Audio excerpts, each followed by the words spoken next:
welcome. Blurred Lines, Results Edition, Round 1. Oh my God, what a phenomenal Round 1 we had. I'm telling you, this is about strategic products this year. There is no doubt in my mind. Let's go over the results real quick. We're gonna get to Patrick's picks for Round 2 in a minute. Chris Scott versus Stacey Kenny. Chris Scott pulls it through. Wins by a landslide, 15 points. Melanie versus Kimberly.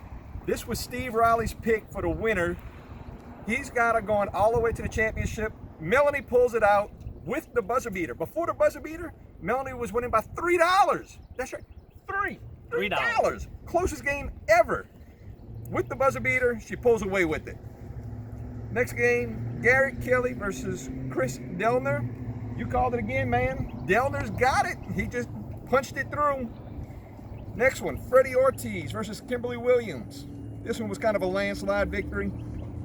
The 8th grade speech works again. Freddie Ortiz pulls through. Now we got Eric Lipscomb, Lippy, against Charlie Ryan. And let me tell you, this one was very close. $44 difference before the buzzer beaters. Charlie Ryan was up $44. With the buzzer beater, Lippy pulls it through. Oh my God, East Coast comes through with strategic products. Rounding it out, we got Jeff Lindauer and Jeffrey Hatfield. There was a lot of trash talking going on here, but you know who wins? You pick it, Lindauer. All right, Jeremy Miller versus Kerry Stevens. Another close game. This was the closest game of the whole Round 1 matchup. 1.3%, a couple of dollars wins it. Kerry Stevens advances over the big quota guy. You know, for those of you keeping score at home, so far I'm 100% on 100%. This. All winners. There's one matchup left that we haven't announced. That's Patrick Broussard versus Ashley Williams. Let me tell you this. Patrick doesn't know the winner of this one. I kept it hidden from him. I know the winner. Patrick, #1 in strategic product sales. Unbelievable accomplishment. Came through, got all 30 bonus points on the percentage. He added 30% to his score. Will it be enough? Let me tell you, Patrick is dunking on everybody with strategic products, and he loses because the MRC just wasn't there, buddy. $2,000 in MRC difference. You almost had it. I was pulling for you, but don't have it. He really Ashley Williams. He really didn't tell me. I gotta admit, this is real right here. I can't believe I lost to Ashley Williams, a rookie. But I'm disappointed. I'm disappointed. Congratulations, Ashley.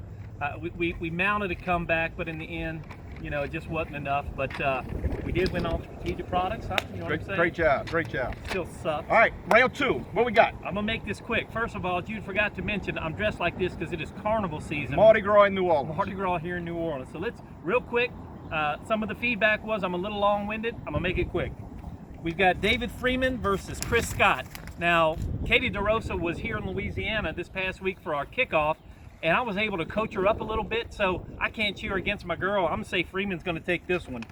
Next, you got Melanie DeJijowish against Breon Nichols. Now, Melanie, I picked you last time because you were so tall. I figured you'd win a basketball match, but Breon's probably about as tall as Melanie, I believe, and Breon is a seasoned veteran. I'm going with Breon and his retention East team. Coast, there we go. Next, you got Todd Chumley against Ashley Williams. Well, I'm going to have to take Ashley all the way now. Ashley, I'm picking you to win this one. I don't think Chumley will have enough time to pull himself away from the mirror to actually coach his team through this victory. Even though I'm sure he's been sandbagging, I think you're going to take him down, Ashley. Next, Chris Delner against Carlos Kessler. Delner, I told you how scared I was of you, but I tell you what, I hate to vote against Carlos Kessler because he is the best manager in Cox business. He told me so himself. I'm going with Carlos Kessler. Moving to the other side of the bracket. Jude, I know you like Tyler Gray to win this whole thing, but Freddie? Nationwide. I am still inspired by your speech, my man. I'm going with Freddie to take Tyler Gray out of this one. Upset City. All right. Eric Lipscomb versus Joe Otto. Now, this might be my favorite matchup of the whole deal. Before you make the pick, let me tell you, Joe Otto had the highest percent out of anybody in Round 1, even though he wasn't playing. Bro picked him to go all the way. Just saying. Well, I think he's going to be shooting nothing but blanks in this round. Woo. I picked against Eric Lipscomb last year, and his team never let me hear the end of it. I think Lipscomb's going to take this one because you don't know this, Otto. I've now made a little voodoo doll I keep on my desk of you that I just keep jabbing and jabbing pins into My claws are back, brother. Lipscomb takes this one. Lippy. Then you got David Grady against Jeff Lindauer. I mean, I can't believe I'm about to say this, but I think Lindauer takes Grady out. Right now, Grady and I are in the middle of an ROE dispute. I still love him, but because of that, I'm going with Lindauer in this one. Next, Kerry Stevens versus Jared Lang. Boy, the apprentice and the master right here. This is a tough one, but you know, Jared is now part of the inbound team. I want to keep some of the inbound alive. Big quota. Kerry, I apologize for this. I'm going to have to take Jared to take this one. Jared, wow. All right. Well, look, you got the picks in. You are 100% up until your game. Figures. One loss was you. So let's see what round 2 brings us. This is straight up street ball. They had a lot of close games. It was a great round 1. We're going to have the highest month ever in strategic products. Over $130,000 is where we're pacing right now. Keep it going with strategic products. 30% on top of your game is huge. It's anybody's game. Till next week, go sell something.